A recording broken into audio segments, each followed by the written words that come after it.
Hey and welcome back to my channel. If you're new here, my name's Becca. I'm a full-time software engineer, part-time Pilates instructor, and someone with multiple interests and multiple different passions. Today I'm going to take you on a day in my life working both of those jobs. So I hope you're good. I hope you're happy, healthy, well rested, because today is a busy day. So it's already halfway through the morning. I've already done a couple hours work already, but we've still got a busy day ahead of us. This morning I was teaching my Pilates class, so I'll add those clips now. That class was a good class. It was great.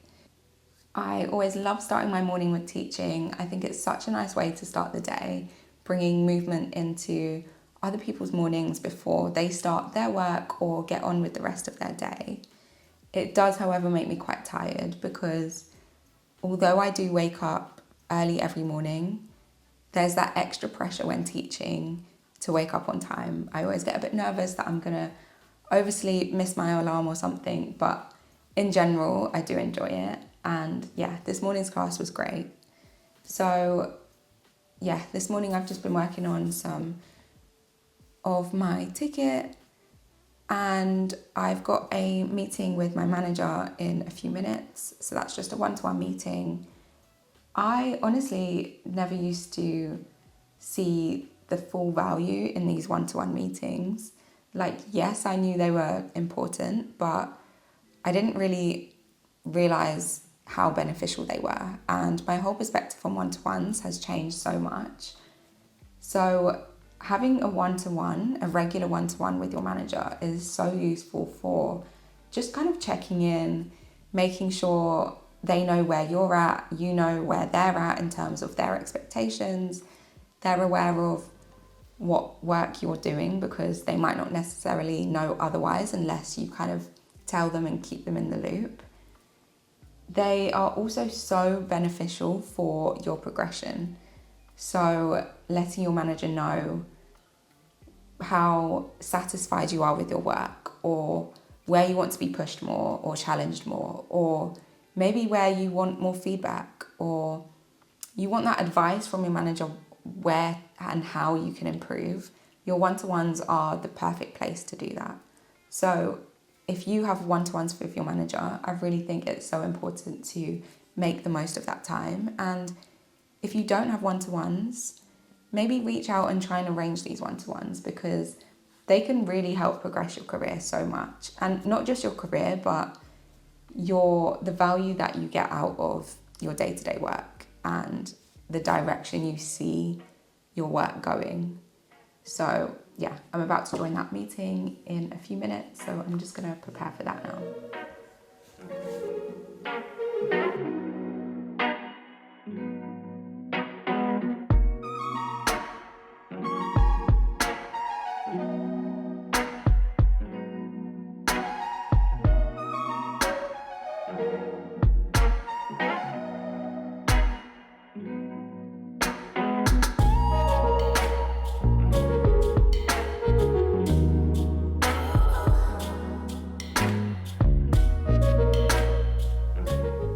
So I've just finished my one-to-one now, and something I've realised over my career and since starting work as a junior developer up until now is that the more you prepare for one-to-one meetings or any meetings in general, the better those meetings are going to go.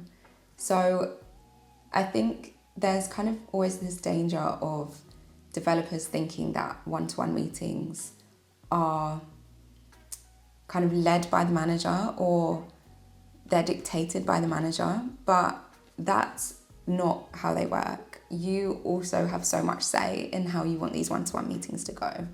They are meant there for you, and they are there to help your progression and get what you want out of it. So making sure you prepare in advance, just maybe, it doesn't have to be a big preparation, but just jotting down any key points you want to raise, any questions you have, anything that you want to kind of bring to their attention that will make your work life easier or their work life easier or the team's work life easier, or just anything that you have on your mind in that moment. So I think it's always great to just jot down a few things before the meeting so that you go into that meeting having at least something to say. And even if you don't have loads to say, they're just a great chance for just a general catch up. And also after the meeting, I think it's really important to take notes on what you talked about. Maybe there's some notes about things that you need to follow up on before your following meeting. And yeah, so it's just great to kind of have a document or have notes to yourself to kind of keep track of this. Nothing too formal or crazy, but just some small notes just for you. So while this meeting is fresh in my mind, I just want to write down some notes now and remind me of the things that I need to work on between now and our next meeting.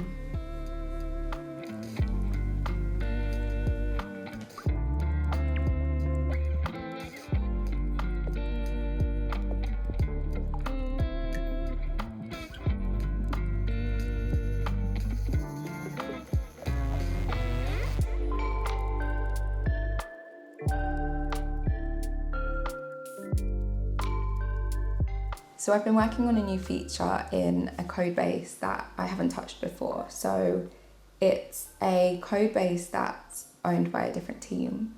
So completely different style, completely different ways of working, completely different project structure and all of those things. So that's actually been really valuable to work on because it's exposing me to different things that I'm not used to. And something that has been so helpful has been having someone else who I'm not used to working with review my code.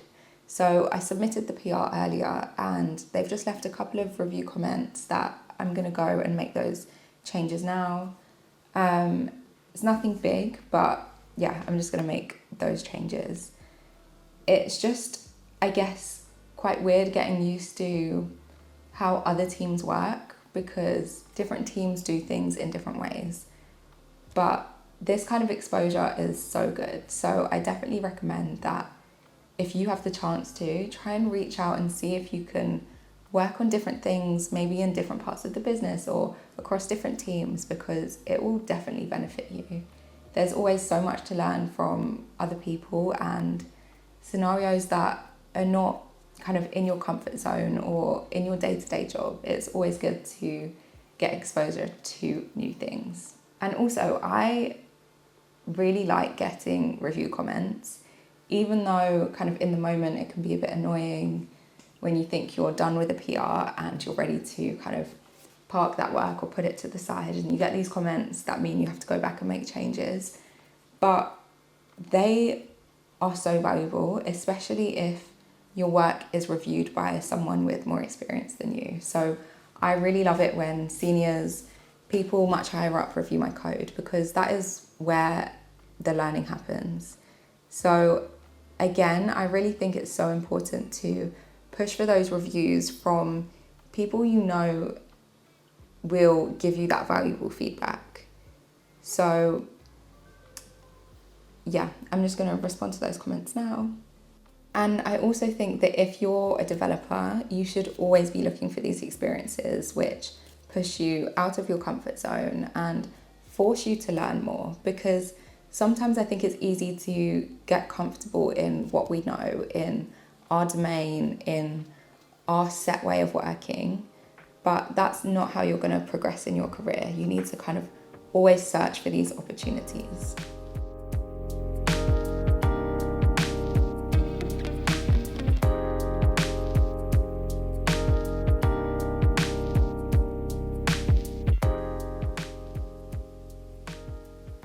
So I'm just about to jump on another meeting with some people from my team, some people from another team within my company, and some people from an external team. So this meeting is bringing together all these different people because it's about testing this functionality that involves kind of crossover from different teams. And it's based around the work that I've been doing recently where the requirement comes from an external team. So we're basically setting up this meeting to just discuss all of this and just make sure that everyone is on the same page about the testing approaches, making sure we know how to integrate our work together, making sure that the data that I'm returning from my endpoint is something, first of all, they know how to call, and that it's going to be returned in the format that they expect. And yeah, we're just going to discuss the testing approaches and the strategy for this. So this meeting is just kind of to make sure, again, everyone's on the same page.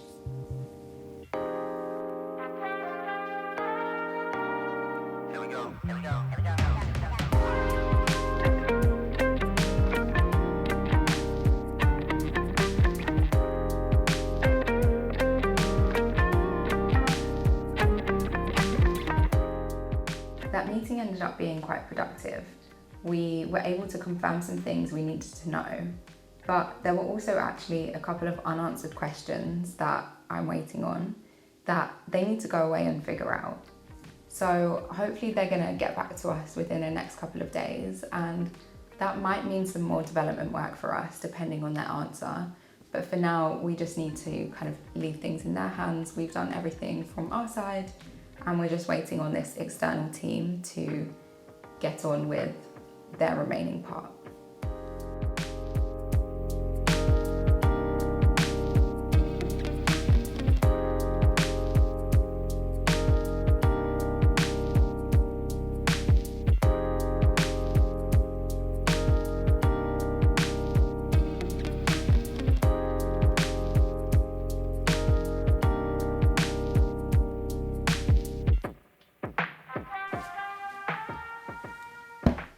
So I'm just finished for the day. I'm just logging off now. I hope you enjoyed this video. I hope it gave you a little insight into a pretty realistic day in the life of working from home as a software engineer. So there was lots of different things going on and a lot of unfamiliar things for me recently as well, which, to be honest, is the way you learn and the way you grow. If I'm ever in that position where I feel like things are very unfamiliar or a little bit unknown, that's when I know I'm learning and that's when I know I'm pushing myself. It's boring if you're doing the same routine things every day. So it's a great place to be in. And I guess some of the things I hope you got from this video, or some of the key takeaways, are that we actually have a lot more control over our career than we think we might do. So no matter what role you're in or what level you are, there's always more control than you think you have. We always have the kind of power to be able to steer our career or focus it in the direction we want it to go in. So make sure you're using those things around you, using those one-to-ones with your manager, using your team, using those people with more experience who are based around you, either in your team or in different teams. Take all of those things from all of those different aspects and find how you can use that to help yourself grow. At the end of the day, it is your responsibility to push your career forwards and to kind of drive the direction you want it to go in. Your manager and your team members and the engineering leads and whoever they are in whatever role you're in, those people above you can help you get to where you want to get to. But the starting point and the drive and the want and everything needs to come from you first. So yeah, it's just my reminder to you to really push yourself in your career. Figure out what direction you want to go in, and use all of those little things you can to your advantage to get you there. So I hope you got something from this video. I hope you enjoyed. If you did, please don't forget to give it a like, subscribe, and let me know in the comments what videos you'd like to see next. Hopefully see you next time.